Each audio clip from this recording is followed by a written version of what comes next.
I'd like to tell you about the strangest secret in the world. Some years ago, the late Nobel Prize-winning Dr. Albert Schweitzer was being interviewed in London, and a reporter asked him, "Doctor, what's wrong with men today?" And the great doctor was silent a moment, and then he said, "Men simply don't think." It's about this that I want to talk with you. We live today in a golden age. This is an era that man has looked forward to, dreamed of, and worked toward for thousands of years. But since it's here, we pretty well take it for granted. We in America are particularly fortunate to live in the richest land that ever existed on the face of the earth, a land of abundant opportunity for everyone. But do you know what happens? Well, let's take 100 men who start even at the age of 25. Do you have any idea what will happen to those men by the time they're 65? These 100 men who all start even at the age of 25 believe they're going to be successful. If you asked any one of these men if he wanted to be a success, he'd tell you he did. And you'd notice that he was eager toward life, that there was a certain sparkle to his eye, an erectness to his carriage, and life seemed like a pretty interesting adventure to him. But by the time they're 65, 1 will be rich. 4 will be financially independent. 5 will still be working.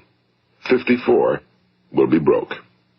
Now think a moment. Out of the 100, only 5 make the grade. Now why do so many fail? What has happened to the sparkle that was there when they were 25? What's become of the dreams, the hopes, the plans? And why is there such a large disparity between what these men intended to do and what they actually accomplished? When we say about 5% achieve success, we have to define success. And here's the best definition I've ever been able to find. Success is the progressive realization of a worthy ideal. If a man is working toward a predetermined goal and knows where he's going, that man is a success. If he's not doing that, he's a failure. Success is the progressive realization of a worthy ideal.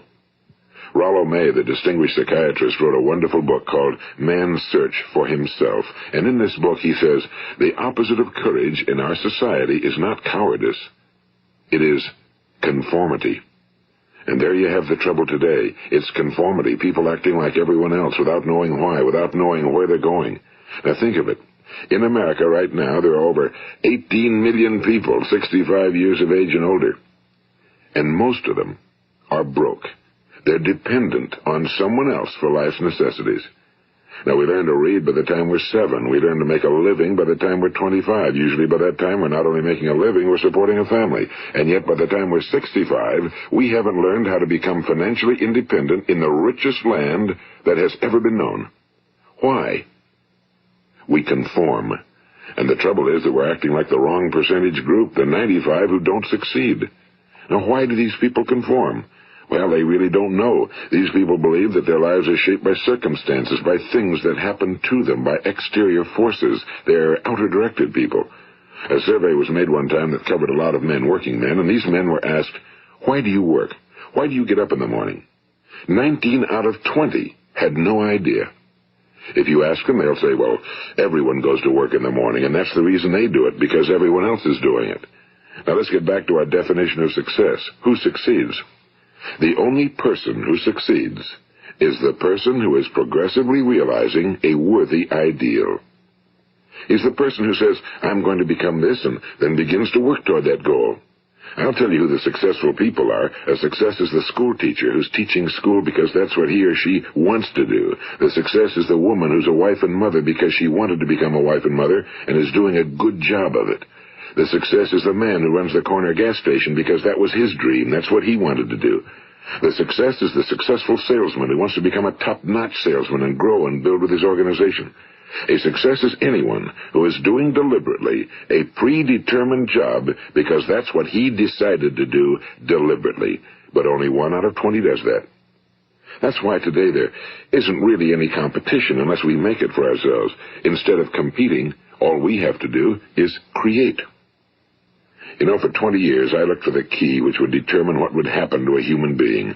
Was there a key I wanted to know which would make the future a promise that we could foretell to a large extent? Was there a key that would guarantee a person's becoming successful if he only knew about it and knew how to use it? Well, there is such a key, and I've found it. Have you ever wondered why so many men work so hard and honestly without ever achieving anything in particular, and others don't seem to work hard and yet seem to get everything? They seem to have the magic touch. You've heard them say that about someone. Everything he touches turns to gold. And have you ever noticed that a man who becomes successful tends to continue to become successful? And on the other hand, have you noticed how a man who's a failure tends to continue to fail? Well, it's because of goals. Some of us have goals, some don't. People with goals succeed because they know where they're going. It's that simple. Think of a ship leaving a harbor, and think of it with the complete voyage mapped out and planned. The captain and crew know exactly where it's going and how long it'll take. It has a definite goal. Now, 9,999 times out of 10,000, it will get to where it started out to get. Now let's take another ship, just like the first, only let's not put a crew on it or a captain at the helm. Let's give it no aiming point, no goal, no destination. We just start the engines and let it go. I think you'll agree with me that if it gets out of the harbor at all, it will either sink or wind up on some deserted beach, a derelict. It can't go anyplace because it has no destination and no guidance, and it's the same with a human being. Take the salesman, for example. There's no other person in the world today with the future of a good salesman.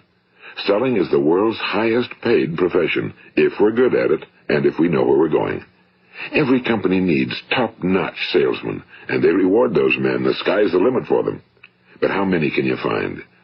Someone once said the human race is fixed, not to prevent the strong from winning, but to prevent the weak from losing.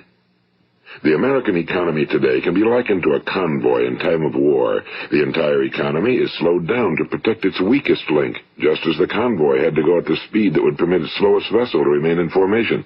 That's why it's so easy to make a living today. It takes no particular brains or talent to make a living and support a family today.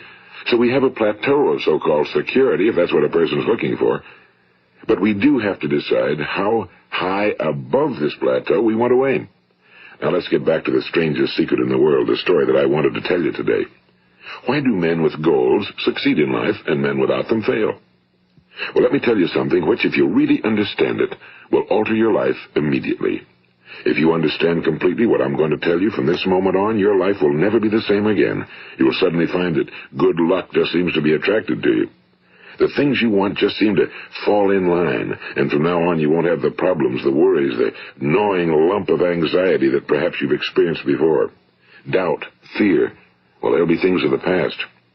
Here's the key to success and the key to failure. We become what we think about. Now let me say that again. We become what we think about. Throughout all history, the great wise men and teachers, philosophers and prophets have disagreed with one another on many different things. It's only on this one point that they are in complete and unanimous agreement. Listen to what Marcus Aurelius, the great Roman emperor, said. A man's life is what his thoughts make of it. Disraeli said this, everything comes if a man will only wait. I've brought myself by long meditation to the conviction that a human being with a settled purpose must accomplish it, and that nothing can resist a will that will stake even existence for its fulfillment. Ralph Waldo Emerson said this, a man is what he thinks about all day long. William James said, the greatest discovery of my generation is that human beings can alter their lives by altering their attitudes of mind. And he also said, we need only in cold blood act as if the thing in question were real, and it will become infallibly real by growing into such a connection with our life that it will become real. It will become so knit with habit and emotion that our interest in it will be those which characterize belief. And he also said, if you only care enough for a result, you will almost certainly attain it. If you wish to be rich, you will be rich. If you wish to be learned, you will be learned. If you wish to be good, you will be good. Only you must then really wish these things and wish them exclusively, and not wish at the same time 100 other incompatible things just as strongly. In the Bible you read in Mark 9:23, if thou canst believe, all things are possible to him that believeth. My old friend Dr. Norman Vincent Peale put it this way, this is one of the greatest laws in the universe. Fervently do I wish I had discovered it as a very young man. It dawned upon me much later in life, and I found it to be one of the greatest, if not my greatest discovery outside of my relationship to God.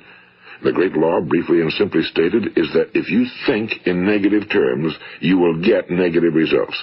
If you think in positive terms, you will achieve positive results. That is the simple fact, he went on to say, which is at the basis of an astonishing law of prosperity and success.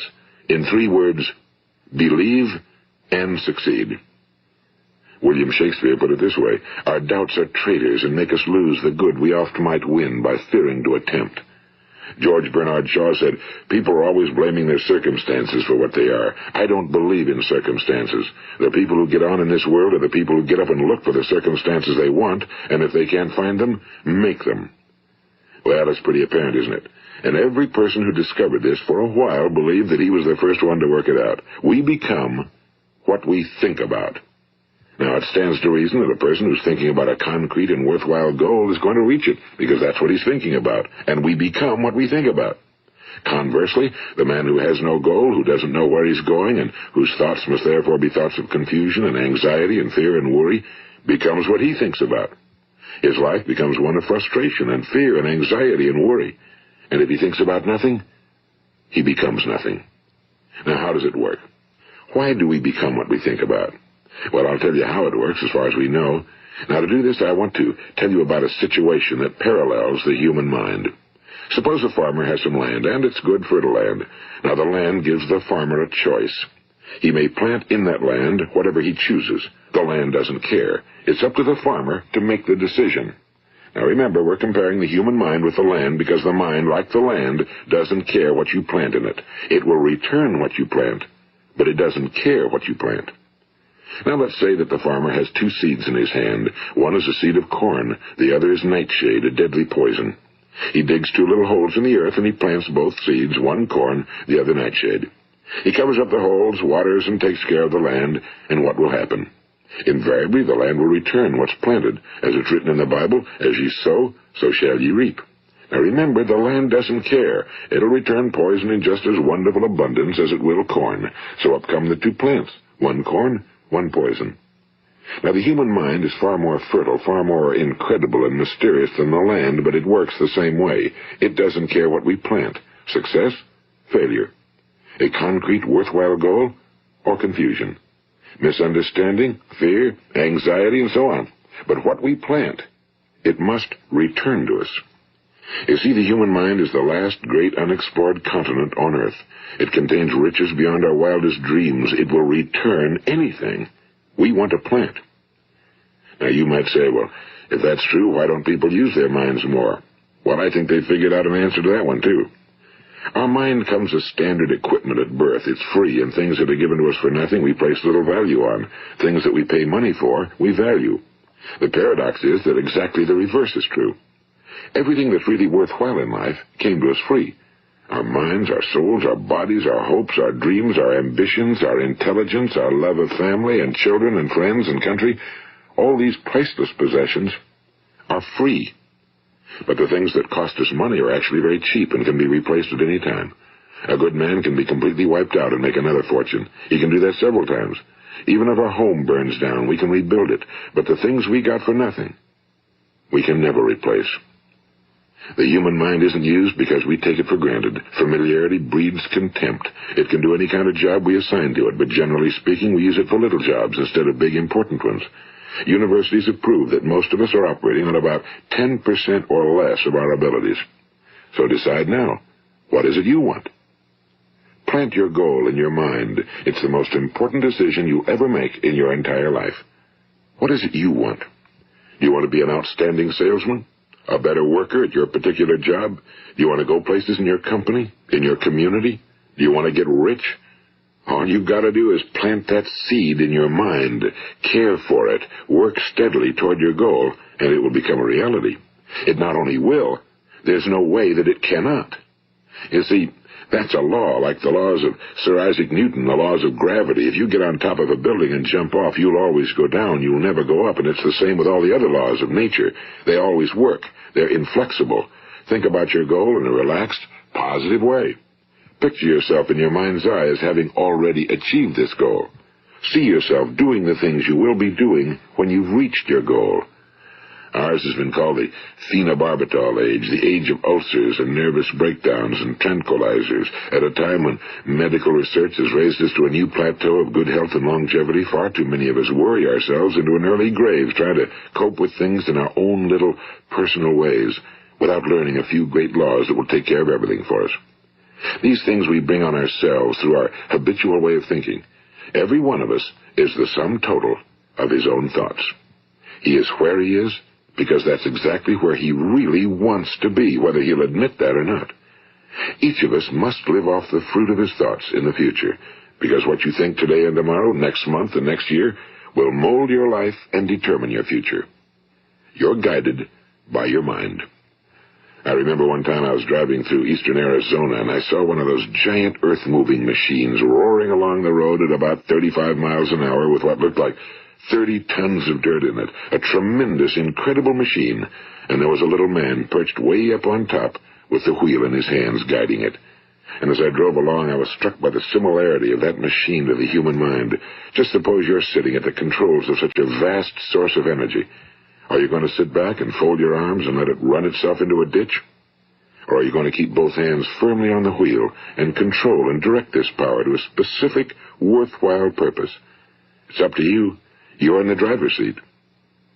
You see, the very law that gives us success is a two-edged sword. We must control our thinking. The same rule that can lead a man to a life of success, wealth, happiness, and all the things he ever dreamed of for himself and his family. That very same law can lead him into the gutter. It's all in how he uses it, for good or for bad. This is the strangest secret in the world. Now, why do I say it's strange, and why do I call it a secret? Actually, it isn't a secret at all. It was first promulgated by some of the earliest wise men, and it appears again and again throughout the Bible, but very few people have learned it, understand it. That's why it's strange, and why for some equally strange reason it virtually remains a secret. I believe that you could go out and walk down the main street of your town and ask one man after another what the secret of success is, and you probably wouldn't run into one man in a month who could tell you. Now, this information is enormously valuable to us if we really understand it and apply it. It's valuable to us not only for our own lives, but the lives of those around us, our families, employees, associates, and friends. Life should be an exciting adventure. It should never be a bore. A man should live fully, be alive. He should be glad to get out of bed in the morning. He should be doing a job he likes to do because he does it well. One time I heard Grove Patterson, the great late editor-in-chief of the Toledo Daily Blade, make a speech, and as he concluded his speech, he said something I've never forgotten. He said, "My years in the newspaper business have convinced me of several things. Among them, that people are basically good, and that we came from someplace, and we're going someplace. So we should make our time here an exciting adventure. The architect of the universe didn't build a stairway leading nowhere." And the greatest teacher of all, the carpenter from the plains of Galilee, gave us the secret time and time again. As ye believe, so shall it be done unto you. I've explained the strangest secret in the world and how it works. Now, on this side, I want to explain how you can prove to yourself the enormous returns possible in your own life by putting this secret to a practical test. I want you to make a test that will last 30 days. It isn't going to be easy, but if you'll give it a good try, it will completely change your life for the better. Now, back in the 17th century, Sir Isaac Newton, the English mathematician and natural philosopher, gave us some natural laws of physics which apply as much to human beings as they do to the movement of bodies in the universe. And one of these laws is that for every action, there is an equal and opposite reaction. Simply stated, as it applies to you and me, it means we can achieve nothing without paying the price. The results of your 30-day experiment will be in direct proportion to the effort you put forth. To be a doctor, you must pay the price of long years of difficult study. To be successful in selling, and remember that each of us succeeds to the extent of his ability to sell. Selling our families on our ideas, selling education in schools, selling our children on the advantages of living the good and honest life, selling our associates and employees on the importance of being exceptional people. To, of course, the profession of selling itself. But to be successful in selling our way to the good life, we must be willing to pay the price. Now, what is that price? Well, it's many things. First, it's understanding emotionally, as well as intellectually, that we literally become what we think about, that we must control our thoughts if we're to control our lives. It's understanding fully that as ye sow, so shall ye reap. Second, it's cutting away all fetters from the mind and permitting it to soar as it was divinely designed to do. It's the realization that your limitations are self-imposed and that the opportunities for you today are enormous beyond belief. It's rising above narrow-minded pettiness and prejudice. And third, it's using all your courage to force yourself to think positively on your own problem, to set a definite and clearly defined goal for yourself, to let your marvelous mind think about your goal from all possible angles, to let your imagination speculate freely upon many different possible solutions, to refuse to believe that there are any circumstances sufficiently strong to defeat you in the accomplishment of your purpose, to act promptly and decisively when your course is clear, and to keep constantly aware of the fact that you are, at this moment, standing in the middle of your own acres of diamonds, as Russell Conwell used to point out. And fourth, save at least 10% of every dollar you earn. It's also remembering that no matter what your present job, it has enormous possibilities, if you're willing to pay the price. Now let's just go over the important points in the price each of us must pay to achieve the wonderful life that can be ours. It is, of course, worth any price. 1. You will become what you think about.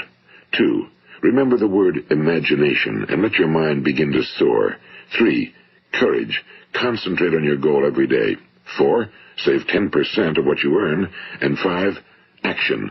Ideas are worthless unless we act on them. Now, I'll try to outline the 30-day test I want you to make. Keep in mind that you have nothing to lose by making this test and everything you could possibly want to gain. There are 2 things that may be said of everyone. Each of us wants something, and each of us is afraid of something. I want you to write on a card what it is you want more than anything else. It may be more money. Perhaps you'd like to double your income or make a specific amount of money. It may be a beautiful home. It may be success at your job. It may be a particular position in life. It could be a more harmonious family. Each of us wants something. Now write down on your card specifically what it is you want. Make sure it's a single goal and clearly defined. You needn't show it to anyone, but carry it with you so that you can look at it several times a day. Think about it in a cheerful, relaxed, positive way each morning when you get up, and immediately you have something to work for, something to get out of bed for, something to live for. Look at it every chance you get during the day and just before going to bed at night. And as you look at it, remember that you must become what you think about, and since you're thinking about your goal, you realize that soon it will be yours. In fact, it's yours really the moment you write it down and begin to think about it. Look at the abundance all around you as you go about your daily business. You have as much right to this abundance as any other living creature. It's yours for the asking. Now we come to the difficult part. Difficult because it means the formation of what is probably a brand new habit, and new habits are not easily formed. Once formed, however, it will follow you for the rest of your life. Stop thinking about what it is you fear. Each time a fearful or negative thought comes into your consciousness, replace it with a mental picture of your positive and worthwhile goal. And there will come times when you'll feel like giving up. It's easier for a human being to think negatively than positively. That's why only 5% are successful. You must begin now to place yourself in that group. For 30 days, you must take control of your mind. It will think about only what you permit it to think about. Each day for this 30-day test, do more than you have to do. In addition to maintaining a cheerful, positive outlook, give of yourself more than you've ever done before. Do this knowing that your returns in life must be in direct proportion to what you give. The moment you decide on a goal to work toward, you're immediately a successful person. You are then in that rare and successful category of people who know where they're going. Out of every 100 people, you belong to the top 5. Don't concern yourself too much with how you're going to achieve your goal. Leave that completely to a power greater than yourself. All you have to do is know where you're going. The answers will come to you of their own accord and at the right time. Remember these words from the Sermon on the Mount, and remember them well. Keep them constantly before you this month of your test. Ask, and it shall be given you. Seek, and ye shall find. Knock, and it shall be opened unto you. For every one that asketh receiveth, and he that seeketh findeth, and to him that knocketh it shall be opened. It's as marvelous and as simple as that. In fact, it's so simple that in our seemingly complicated world, it's difficult for an adult to understand that all he needs is a purpose and faith. For 30 days, do your very best. If you're a salesman, go at it as you've never done before, not in a hectic fashion, but with the calm, cheerful assurance that time well spent will give you the abundance in return you deserve and want. If you're a homemaker, devote your 30-day test to completely giving of yourself without thinking about receiving anything in return, and you'll be amazed at the difference it makes in your life. No matter what your job, do it as you've never done it before for 30 days. And if you've kept your goal before you every day, you'll wonder and marvel at this new life you've found. Dorothea Brand, the outstanding editor and writer, discovered it for herself and tells about it in her fine book, Wake Up and Live. Her entire philosophy is reduced to the words, act as though it were impossible to fail. She made her own test with sincerity and faith, and her entire life was changed to one of overwhelming success. Now, you make your test for 30 full days. Don't start your test until you've made up your mind to stick with it. You see, by being persistent, you're demonstrating faith. Persistence is simply another word for faith. If you didn't have faith, you'd never persist. If you should fail during your first 30 days, by that I mean suddenly find yourself overwhelmed by negative thoughts, you've got to start over again from that point and go 30 more days. Gradually, your new habit will form until you find yourself one of that wonderful minority to whom virtually nothing is impossible. And don't forget the card. It's vitally important as you begin this new way of living. On one side of the card, write your goal, whatever it may be. On the other side, write the words we've quoted from the Sermon on the Mount. Ask, and it shall be given you. Seek, and ye shall find. Knock, and it shall be opened unto you. Nothing great was ever accomplished without inspiration. See that during these crucial first 30 days, your own inspiration is kept at a peak. And above all, don't worry. Worry brings fear, and fear is crippling. The only thing that can cause you to worry during your test is trying to do it all yourself. Know that all you have to do is hold your goal before you. Everything else will take care of itself. Remember also to keep calm and cheerful. Don't let petty things annoy you and get you off course. Now, since making this test is difficult, some will say, why should I bother? Well, look at the alternative. No one wants to be a failure. No one really wants to be a mediocre individual. No one wants a life constantly filled with worry and fear and frustration. Therefore, remember that you must reap that which you sow. If you sow negative thoughts, your life will be filled with negative things. If you sow positive thoughts, your life will be cheerful, successful, and positive. Now, gradually, you will have a tendency to forget what you've heard on this recording. Play it often. Keep reminding yourself of what you must do to form this new habit. Gather your whole family around at regular intervals and listen to what's been said here. You know, most men will tell you that they want to make money without understanding the law. The only people who make money work in a mint. The rest of us must earn money. This is what causes those who keep looking for something for nothing or a free ride to fail in life. The only way to earn money is by providing people with services or products which are needed and useful. We exchange our time and our product or service for the other man's money. Therefore, the law is that our financial return will be in direct proportion to our service. Now, success is not the result of making money. Making money is the result of success, and success is in direct proportion to our service. Most people have this law backwards. They believe that you're successful if you earn a lot of money. The truth is that you can only earn money after you're successful. It's like the story of the man who sat in front of the stove and said to it, give me heat, and then I'll add the wood. How many men and women do you know, or do you suppose there are today, who take the same attitude toward life? There are millions. We've got to put the fuel in before we can expect heat. Likewise, we've got to be of service first before we can expect money. Don't concern yourself with the money. Be of service, build, work, dream, create. Do this, and you'll find there's no limit to the prosperity and abundance that will come to you. Prosperity, you know, is founded upon a law of mutual exchange. Any person who contributes to prosperity must prosper in turn himself. Sometimes the return will not come from those you serve, but it must come to you from someplace, because that's the law. For every action, there is an equal and opposite reaction. As you go daily through your 30-day test period, remember that your success will always be measured by the quality and quantity of service you render, and money is a yardstick for measuring this service. No man can get rich himself unless he enriches others. Now, there are no exceptions to a law. You can drive down any street in America and from your car estimate the service that's being rendered by the people living on that street. Had you ever thought of this yardstick before? It's interesting. Some, like ministers and priests and other devoted people, measure their returns in the realm of the spiritual, but again, their returns are equal to their service. Once this law is fully understood, any thinking person can tell his own fortune. If he wants more, he must be of more service to those from whom he receives his return. If he wants less, he has only to reduce his service. This is the price you must pay for what you want. If you believe you can enrich yourself by deluding others, you can end only by deluding yourself. It may take some time, but just as surely as you breathe, you'll get back what you put out. Don't ever make the mistake of thinking you can avert this. It's impossible. The prisons and the streets where the lonely walk are filled with people who tried to make new laws just for themselves.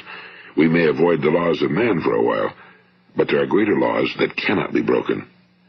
An outstanding medical doctor recently pointed out 6 steps that will help you realize success. 1. Set yourself a definite goal. 2. Quit running yourself down. 3. Stop thinking of all the reasons why you cannot be successful and instead think of all the reasons why you can. 4. Trace your attitudes back through your childhood and try to discover where you first got the idea you couldn't be successful, if that's the way you've been thinking. 5. Change the image you have of yourself by writing out a description of the person you would like to be. And 6. Act the part of the successful person you have decided to become. The doctor who wrote those words is a noted West Coast psychiatrist, Dr. David Harold Fink. Do what the experts since the dawn of recorded history have told you you must do. Pay the price by becoming the person you want to become. It's not nearly as difficult as living unsuccessfully. Make your 30-day test, then repeat it again, and each time it will become more a part of you until you'll wonder how you could ever have lived any other way. Live this new way, and the floodgates of abundance will open and pour over you more riches than you may have dreamed existed. Money? Yes, lots of it. But what's more important, you'll have peace. You'll be in that wonderful minority who lead calm, cheerful, successful lives. Start today. You have nothing to lose, but you have a whole life to win. This is Earl Nightingale, and thank you.